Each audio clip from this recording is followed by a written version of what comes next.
5 राज्यांचे निकाल हातात येत आहे. सगळ्यात सरप्राइझिंग निकाल आहे तमिळनाडूचा, परंतु पश्चिम बंगालमध्येही भाजप तिथे लीडवर दाखवतात.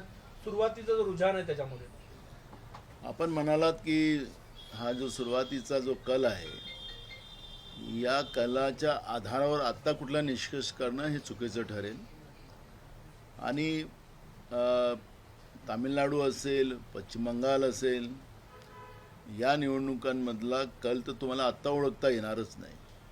शेवटपर्यंत या निवडणुकीचा कल आपल्याला पुढं जाईल आणि याला दुपारी 2 वाजेपर्यंत हा कल आपल्याला स्पष्ट होणार.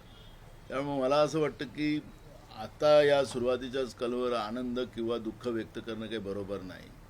आणि आखरी जे काही पश्चिम बंगालमध्ये घडलं आणि घडणार आहे असं मला वाटतं, कारण की ज्या पद्धतीनं देशाचे प्रधानमंत्री,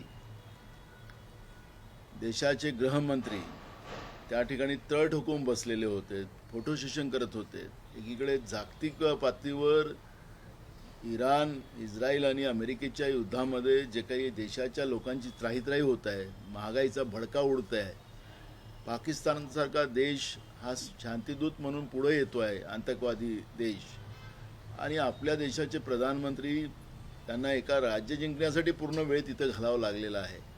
या सगळ्या गोष्टीचं पुढच्या काळामध्ये आणि इतिहासात त्याची नोंद होईल. कारण की प्रधानमंत्री एक राज्याच्या निवडणुकीमध्ये पूर्ण वेळ आणि देश पूर्ण वाऱ्यावर, आणि देशाला ज्या पद्धतीनं आता हार्मुजमध्ये ज्या पद्धतीनं आपल्या जहाजावर जे हमले होतात आहेत आणि त्याच्यामुळे सगळ्या महागाईला आपल्याला आता पुढं जावं लागतं आहे, सामान्य लोक त्याच्या महागाईत भस्म होतात आहेत.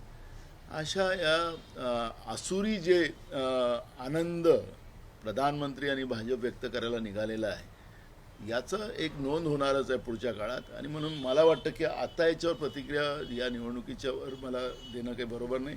सुरुवातीचे कल आहे.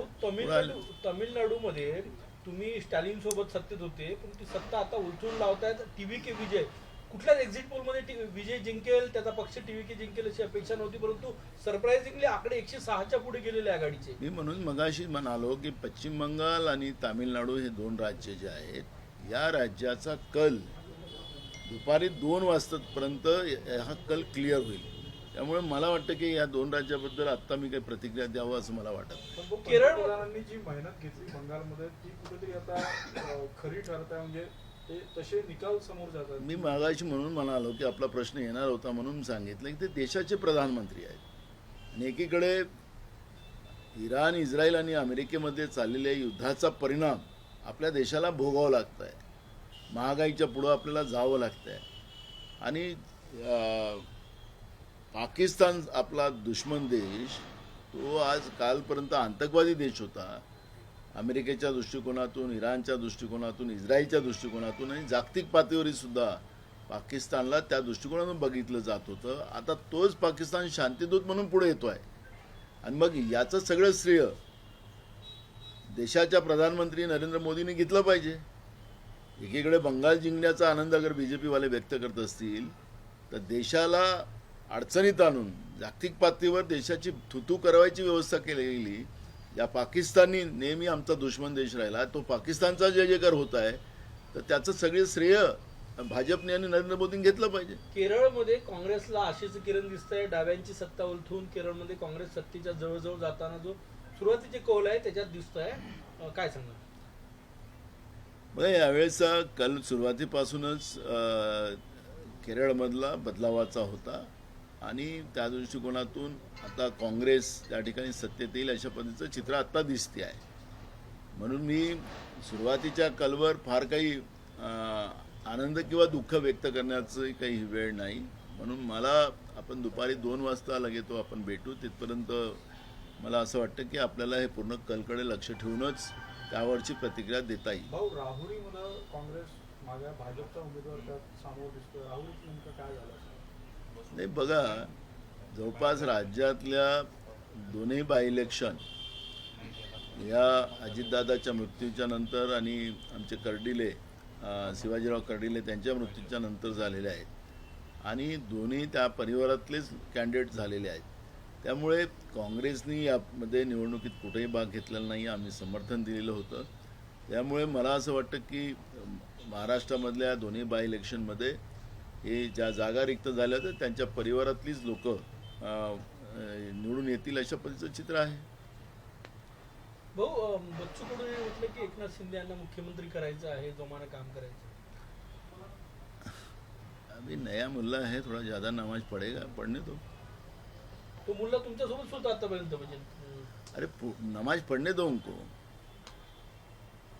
हो, दुपारी 2 नंतर काय चित्र पाहता तुम्ही? तुम्हाला वाटतं आता जे काही आहे ते सगळं बदललेलं असेल आणि तुम्हाला फेवरेबल चित्र असेल?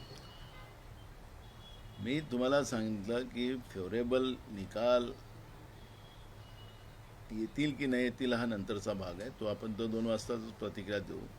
पण प्रधानमंत्र्यांनी ज्या पद्धतीनं देश वाऱ्यावर सोडून जागतिक पातळीवर हे सगळ्या ज्या पद्धतीनं घडामोडी चाललेल्या होत्या आणि आमचा दुश्मन देश, आतंकवादी देश म्हणून त्याला काँग्रेसच्या काळात जाहीर केलं होतं, तो देश हा शांती दूत म्हणून पुढे येत आहे. हेच आमच्या देशाची या ठिकाणी हार आहे. कोण विधानसभेत जिंकेल कोण हरेल याच्यावर आम्हाला जायचंच नाही आज, आणि आता पण नाही जाणार. माझा मुद्दा तोच आहे आणि मी ते वारंवार आम्ही लोकांना सांगू की आमचा देश यांनी हरवला. हे भाजप आणि यांना जे सत्ता पिपासूपणा झालेला आहे तो या निमित्तानं पुढं आलेला आहे. आणि त्याच्यामुळे प्रधानमंत्र्याचं जे कार्य करायला पाहिजे ते कार्य त्यांनी केलं नाही. एक प्रचारक जे संघाचे प्रचारक असतात त्याप्रमाणे त्या ठिकाणी देश वाऱ्यावर सोडून ते ज्या पद्धतीने कामाला लागलेत, ते या देशासाठी खऱ्या अर्थानं मान खाली घालण्याची वेळ या भाजप आणि नरेंद्र मोदींच्यामुळे या देशावर आलेली आहे. ही भूमिका आम्ही या ठिकाणी प्रामुख्याने मांडू. आत्ताची जे कोल तुम्ही बघताय, 5 राज्यांपैकी आसाम भाजप राष्ट्र आहेत, केरळ काँग्रेसकडे जात आहेत, नवीन राज्य भाजपला मिळत आहेत, पश्चिम बंगाल. एकूणच मागच्या लोकसभा निवडणुकीमध्ये काँग्रेस चांगली टक्कर दिली होती लोकसभा निवडणुकीत. पुन्हा भाजप पश्चिम बंगाल सारख्या राज्यात जर सत्तेत येत असेल तर विरोधकांना विचार करायला मी लावण्यासारखी तुम्हाला गोष्ट आहे. तामिळनाडू आणि पश्चिम बंगालच्या बद्दलची माझी जी भूमिका आहे ती मी आता मांडणारच नाही. मी तुम्हाला मगाशी सांगितलं की त्या ठिकाणी अजूनही तो कल स्पष्ट होणार नाही. तो दुपारी 2 वाजेपर्यंत हा कल स्पष्ट होईल, त्यावेळेस आपण प्रतिक्रिया देऊ.